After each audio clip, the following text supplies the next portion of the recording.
Thank you so much for talking to Bayloric TV. So, well, it's a pleasure. Heard a lot about you and been listening to some of your things early on today, actually.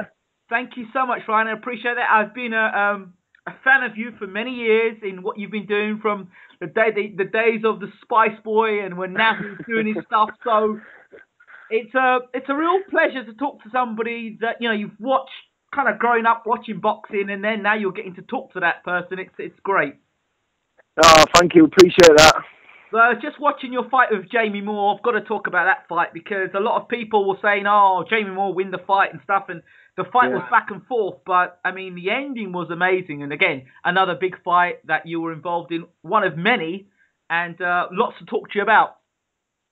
Yeah, obviously everybody wrote me off. Jamie was absolutely flying at the time. I was a massive underdog.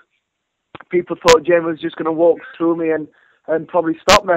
But obviously training had gone fantastic. I knew what I was capable of doing, and on the night it was a great fight.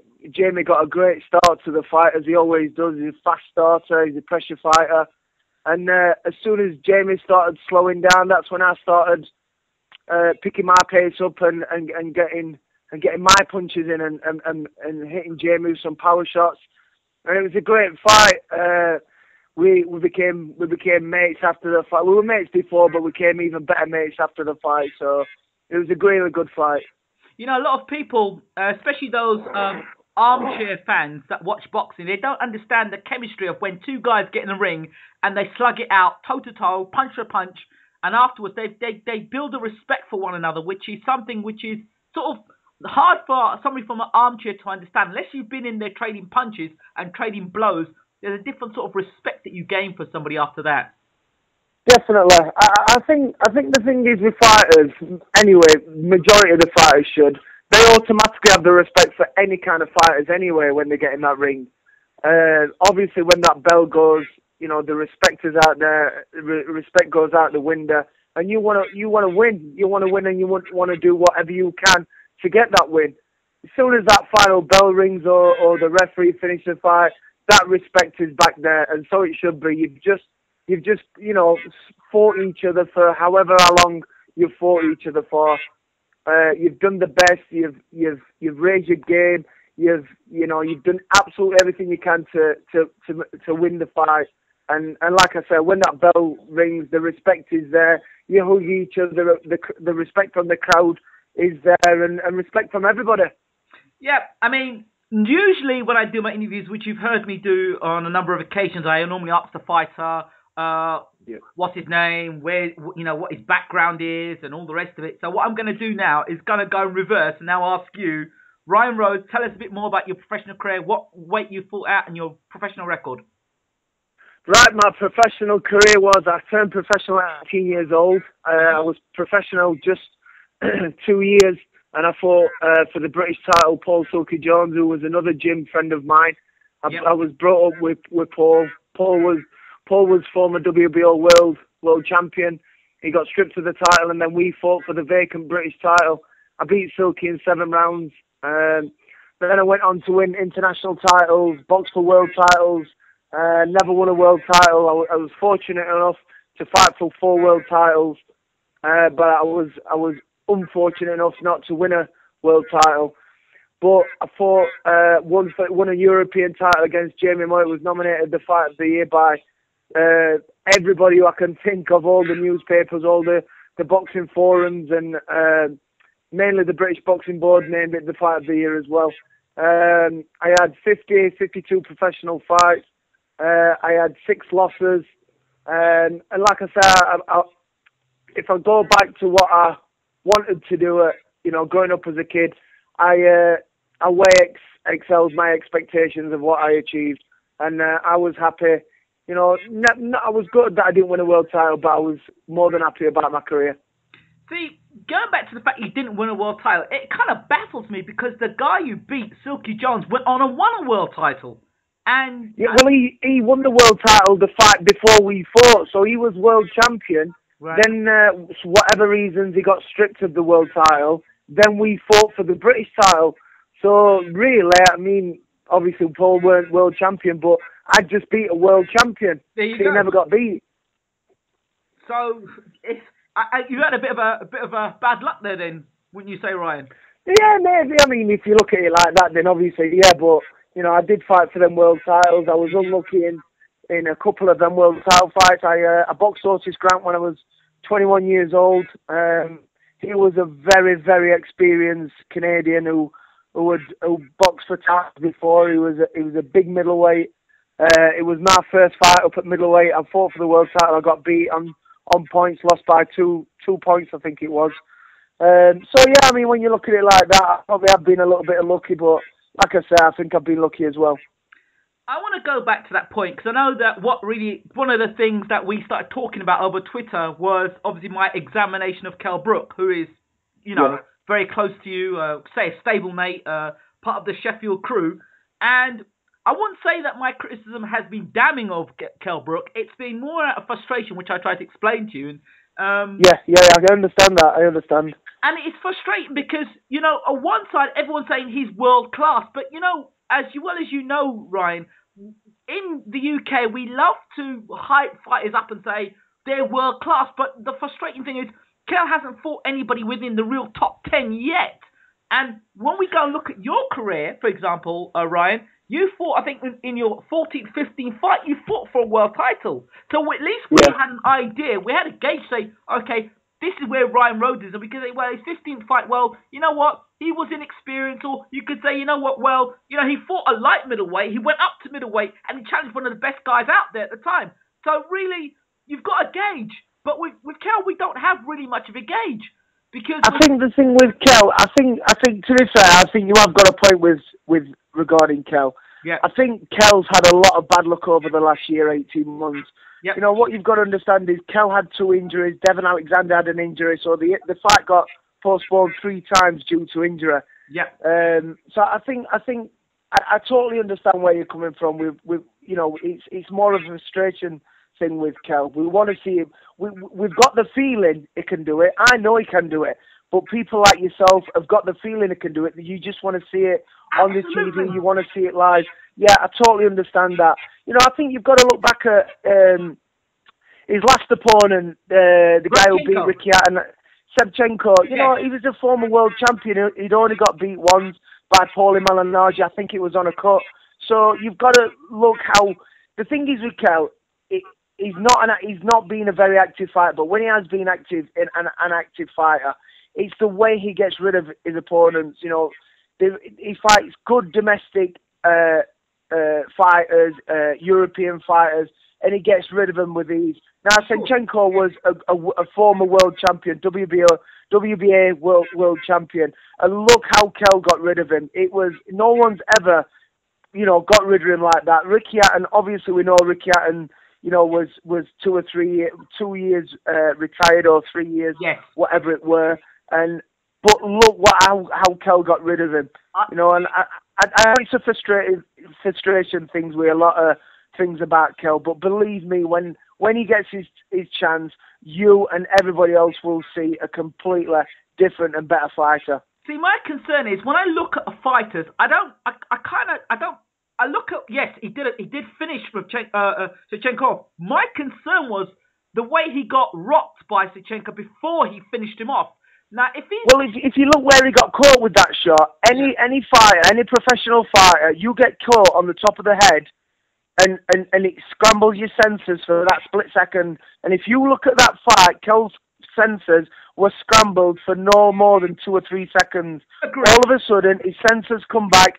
He knew where he was blocking. His defense was up. His head movement was great, and it was back. Now, any fighter, professional fighter, will admit, if they get caught on the top of the head, it scrambles your senses for that split second, but you get your senses back, and that's what happened with Kell at that point. I agree. I'm not saying for 1 second but my only concern with that is when you're looking at the top 10, you're looking at guys like, for example, one person I've interviewed quite a lot is Keith Thurman, and that's a fight that a lot of people are talking about, Thurman versus Brook. I mean, there are concerns because, okay, Kell looks great in what he does, but, can he adapt to the top 10 level against the likes of Timothy Bradley, Keith Thurman, Manny Pacquiao, Floyd Mayweather. Those really. Well, the fighters you're naming now, I think Kell will admit straight away he's not ready for them kind of fighters yet. Kell needs the world title and a Porter or a Devon Alexander. Kell is ready for. Then Kell will have one or two defenses, get that experience at world level, maybe go abroad and fight abroad in America. He has done once, but maybe do that again. Kell does need that little bit more experience. Every fighter does. The more experience the fighter gets, the better he performs at any level. And as soon as Kell gets his chance to win that world title, then it's all about moving him up in stages. But believe me, he'll be ready for them other fighters, your Pacquiao, your Bradley, your Thurman. He'll be ready for them in the next year to 18 months. What we don't want to happen is Kell has easy bouts and then suddenly has a tricky, much more experience. You've seen in British boxing so many times. We get guys fighting for world title eliminators, and this is another final world title eliminator, and then we get them against a champion, and they stand no chance because they've had no sort of in between, that sort of building to fight real tough opponents before they fight for that world title shot. Well, that's what you don't. Exactly. Boxing's all about levels. Absolutely. Without a doubt, boxing is all about levels. And Kell's at that level now. I personally think one step behind the elite level. Your Pacquiao's, your Mayweathers, your Timothy Bradleys. Right. Kell is one step behind them. Kell is ready for your fighters, your Timothy Bradley, your Sean Porter. He is ready for that level now. Now, once Kell wins that title, and wins that world title, he will automatically raise his game on his defences. That's without a shadow of a doubt. That will happen naturally. And then a year's time, if the fights come with your Bradleys and your elite level fighters, believe me, he will be ready. Okay, let me be a little naughty, because I'm going to be a little naughty. I'm going to throw a name in. Oh, do you have to be? I have to be a bit spicy here. I'm going to add Amir Khan into the mix. Yeah. Is he ready for Amir Khan? Yeah, definitely. Look, I think the thing, obviously, Amir Khan looks like 99.9% is going to be fighting Mayweather. I personally think, anyway. Absolutely. So what the thing is with Amir Khan, look, Amir Khan's been beat however how many times he's been beat, and he's been beat pretty bad. He's had some bad knockouts. The thing is with Kell, I don't know any other fighter with the correct timing that Kell's got to throw his punches. Now, Amir Khan is such a fast and I personally think the fight with Mayweather is going to be so interesting for 4 or 5 rounds, but then I've just got a feeling Mayweather will just start taking over. I wouldn't be surprised if Mayweather doesn't stop Amir Khan. I think Amir Khan could go the distance, but I just think Mayweather will beat him on points.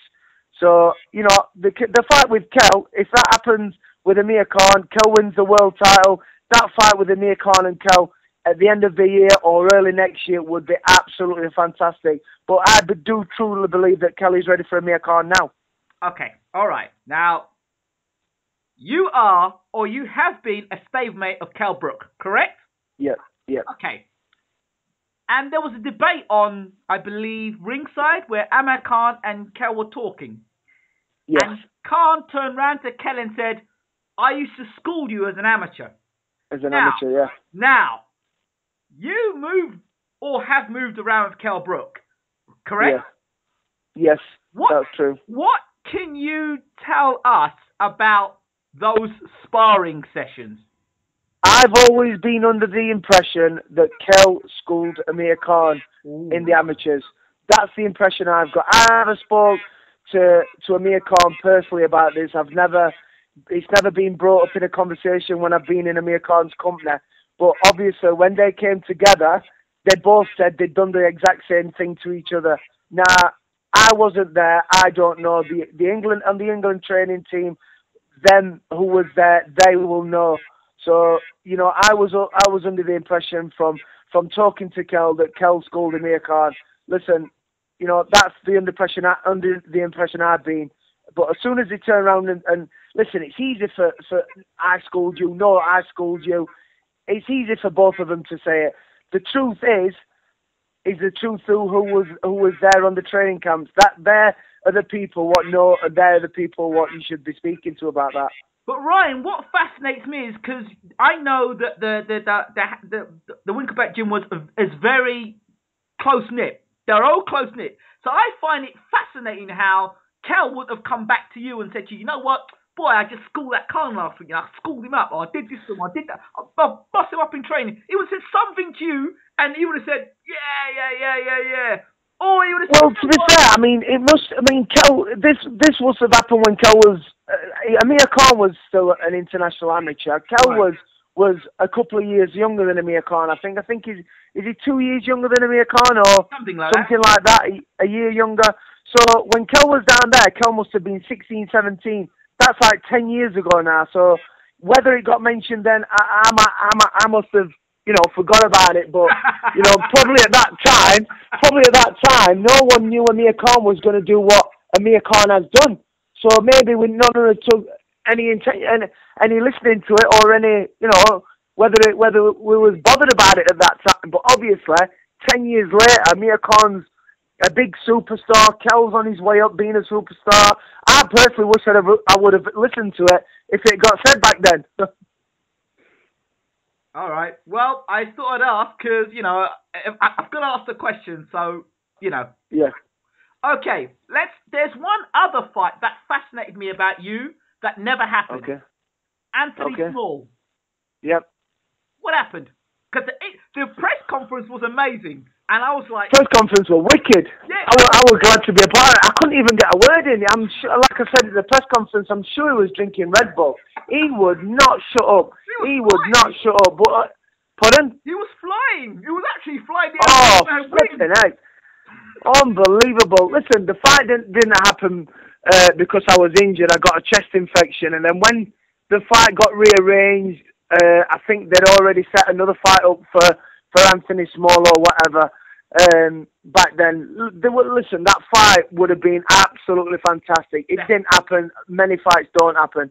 I went on then to box Jamie Moore to fight for the European title. Listen, it never happened, but at the end of the day, it then worked out better for me because I went on to win a European title, which if I'd have boxed Anthony Small, beat Anthony Small, who knows what would have happened back then. But, now that was a situation where there seemed to be some needle there. Is that genuine or was that hype? I think, listen, whenever Anthony Small's at a press conference or at a weigh-in, he says some ridiculous things that gets on anybody's nerves. Other than that, I don't think I'd ever been in Anthony Small's presence, so I'd never had a problem. He'd never said anything bad, what I can think of about me, so I never had a problem. But when you're in a position like that and you've got someone shouting and screaming and slagging you off and slating you and having a go at your trainer and having a go at everybody, automatically you're just going to dislike it straight away. So you're going to say a few things back and have a go back. Yeah. So that, as I said, it was a press conference that I used to play back and laugh at all the time. It was just funny. It was just one of those press conferences. Yeah, it was a good one. It was was good. It was up there with the Cleverly and the Bellew one, where Oh, definitely. Definitely. So, okay, so let's go further. Let's talk further. Let's talk about Canelo Alvarez. Yeah. What was it like being in the ring with him and, fighting with him? It was great. It was absolutely great. I boxed, I defended my European title in Sheffield on our bill. We absolutely packed the place out. It was a great night. And then I got stripped of the EVU title. Right. So we had just a little show. So I kept me busy, got me in a 10-rounder, and I was number 3 in the WBC rankings. Now I think it was Chavez Jr. was number 2, and Chavez Jr. was number 1, Angulo was number 2. Now what happened is Chavez Jr. was moving up to middleweight. When the mandatory position came out, the Chavez Jr. was moving up to middleweight because he couldn't do light middleweight no more. I think the problem with Angulo was he had visa issues. Right. He couldn't travel to America for something. So which left me number 3 as mandatory challenger for Alvarez. Now when that happened, it was, listen, I couldn't tell you the feeling I got when I got told I was mandatory for the WBC world title. It's an absolute dream come true. It was unreal, and then we went out to Mexico. Went out 3 weeks before the fights were acclimatized, get used to the altitude and the heat and everything, and it was a great experience. Obviously, I didn't win the fight, but it was one experience I'll take with me forever. You know, I went out to Mexico to Alvarez's to backyard, and I boxed him in his own yard. How good is Alvarez? I think he's the second best fighter, pound for pound fighter in the world. Wow. I really do. He's something special. He's got the power. He's got the ability to box. He can fight when he wants to fight. He can box when he wants to fight. He's a very, very special fighter. I've been around the world and watched many good fighters, and you know, trained in many great gyms, and I definitely think he's top 3 pound for pound best fighter in the world. Whoa, that's a big statement. I mean, obviously he's fighting Angulo next. I think he'll smash Angulo in 3 or 4 rounds. Really? I really do. I honestly do. I think Angulo is a tough, big, strong light middleweight, but I think he's made for Alvarez. I think he's too slow, Angulo. Should be an interesting fight for as long as it lasts. Yep, very. Okay, let's talk about your career again. Let's talk about the biggest. Who do you think's been the biggest puncher that you faced? It has to be Jason Matthews. And my second world title fight, he knocked me out in 2 rounds. It has to be Jason Matthews. I boxed some big, strong middleweights, but he was just such a one-punch, you know, clubbing, heavy-handed middleweight. So it'd have to be Jason Matthews. Okay. Let's talk about Spice Boy. And when you were going up the rankings, knocking people out, and Naz was there doing what he was doing, what did that feel like? What were those times like? It was a great feeling back in the day. The gym was absolutely buzzing. It was turning out champions left, right, and centre.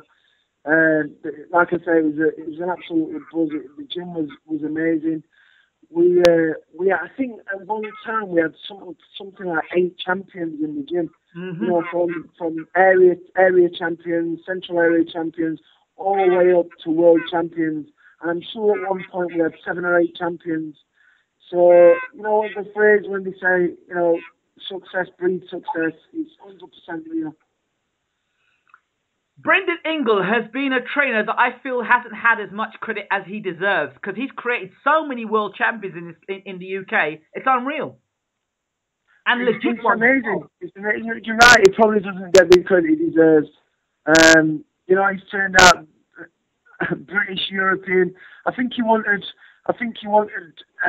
a champion, some sort of champion at every single weight we were, and I really think he's achieved that. I think he's whatever title, whatever championship, I think he's achieved a fighter at every single weight in somewhat, whether it's an area title all the way up to a world title in every single weight.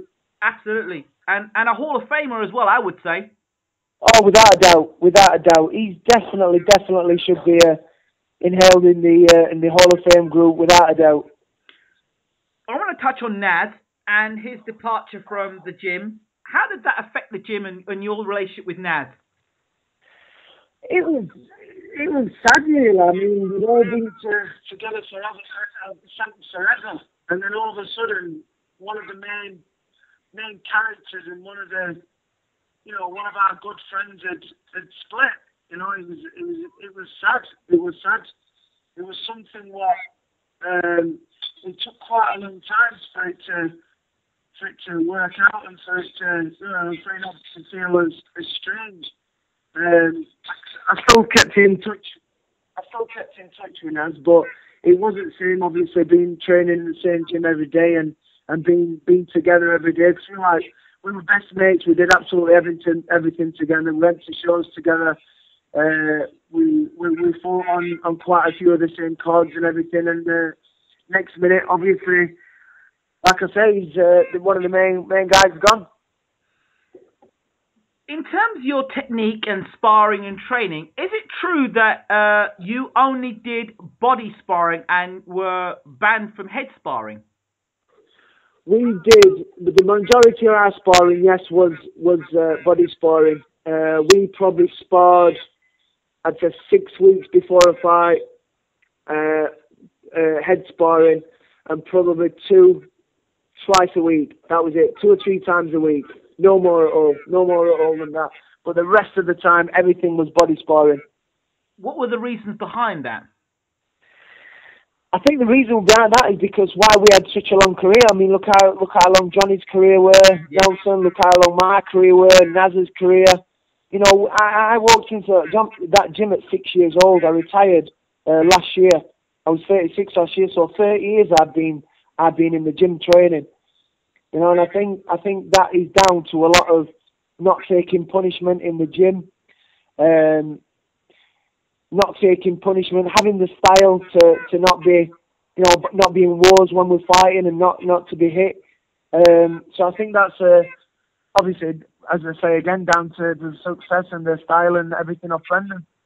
Okay. How in touch are you with the actual YouTube community? With the gym? No, the YouTube community. People online, the journalists we have online, YouTube. I don't really know. Really, I mean, I'm on. As soon as I see a YouTube clip on the Twitter or anything like that, I'll click on and have a look and see who's saying what and see what's being said. Okay, so you're not one that would go sniffing around looking stuff then? Not really. No, not really. No. Because there are some fighters that get very much involved in the YouTube community and look around and talk to obviously other guys on the YouTube community. YouTube community. No, I'm not like that. You're not like that, no. Okay. Not really, no. Okay, what I want to find out as well from you, what are your big plans? I keep hearing on Twitter you've got some big plans. Tell us about him. I can't tell you everything, but at the weekend I've just qualified for a boxing trainer seconds. I was in London all the weekend on a course in London by the British Boxing Board. Okay. I qualified to be a trainer, so I am now qualified to be a trainer, so I'll be in the corner with my fighters. My first fighter is fighting this Friday, Dave Fiddler, who's defending his British Masters light middleweight title against Barnsley lad. Well, I say a Barnsley lad, but he trains at the Ingles, so me and the Ingles are going to be in the opposite corner Friday. Ooh. Which should be interesting. Wow. Should be very interesting. But yeah, this is my first fight, my first show. I'll be in the corner with Dave Fiddler. So how does it make you feel now, from being a fighter to a trainer now? Obviously the mindset changes. What adjustments have you had to make, obviously now being a retired fighter? Well, the adjustments, not really that much. I mean, I'm in the gym. We do a weight circuit in the mornings up at a gym in Sheffield called Fit For It. A good friend of mine owns a gym, Ryan Dack. Ryan, hold on. Ryan Dack, his name is. You're breaking up. Say that again, sorry. Yeah, it's a gym in Sheffield called Fit For It Gym. A good friend of mine owns it called Ryan Dack. Okay. He does all their weight programs and circuit programs and everything Monday, Wednesday, Fridays. And then every night I'm in the gym with the lads at 5 o'clock in Dave Caldwell's gym in Rotherham. Right. Which we do some pad work, bag work, circuit training, sparring. So we just mix it up, and I'm enjoying it because I'm involved. I'm training with the lads as well. Every now and again I'll jump in the ring and we'll do some body sparring myself with the lads and everything. So it's a great buzz. It's a great feeling. Right, in your career, you've had a lot of support from the British public. You've had a lot of love. What do you think is the reason why you've been so popular with the British fans? I was just me. I wasn't trying to be anybody else. I wasn't one of these fighters who has to, slate someone or flag someone off to make a point. I just said it how it was, and I was real, and I think it just be me, down to earth, Ryan. So what will you be bringing to the boxing world as a trainer, do you think? Well, I think I've got loads to give. I've fought at every level there is. I've won British titles, European. I've fought for world titles. So I feel I've boxed at every level, and I've got a lot of knowledge. Like I say, I used to go to Germany, train, sparring with fighters. I used to be in Spain, sparring with fighters. So I've got a lot of experience to give. And if I can pass, some of my experience on to some of the lads, and not just the lads I'm training, if anybody wants any advice from me, get in touch and ask me the question, and I'd love to give me an answer and hope it helps. I'm sure lots of people on Twitter will definitely start tweeting you. What's your Twitter handle? My Twitter handle is 26@26RLR. Excellent. Can you repeat that one more time? Yes, it's 26. It's 26RLR. Excellent stuff, Ryan. Finally, I know you've done some commentary for Sky. Yep. The question I want to ask is this. Are you compelled or being told to support the guy that is obviously the Sky Sports, the guy that they're promoting or the guy that they're backing? Yeah. Are you forced into saying, this guy's a great fighter, he's world class, he's brilliant? Or is it a case that you come with your own mindset? I think you have to, because people pick up if you're trying to tell someone that someone's good and the public know they're not, then they're gonna not disagree with you straight away. I think it's fair and I think it's right to be honest, be truthful. Don't let anybody put words in your mouth, and just say it how it is and say what you think. Because I've noticed, especially a recent broadcast, especially if it's a fighter that Sky are backing or supporting, or the main television companies supporting or backing, they'll talk all about what that fighter's doing and talk nothing about the opponent. Now, I don't know how that's unbiased commentary. I don't know how that's even professional. To be fair, it shouldn't even happen. If you're going to get invited to do some commentary and some commentating, you should commentate on both the fighters and be as fair as possible, be as honest as possible, and just leave it like that. If they want you to start favouring someone and start asking you to choose and big someone up, then I'd rather not do it personally. I'd rather speak the truth and just say it how it is. Ryan Rhodes, thank you so much for talking to Bayloric TV. It's been an absolute pleasure. Oh, it's been great. Thanks for speaking to me, and hope to speak to you again and give you some more news and great news later on in the year. Appreciate that, Ryan. Thanks again. No problem. Thanks. Bye-bye.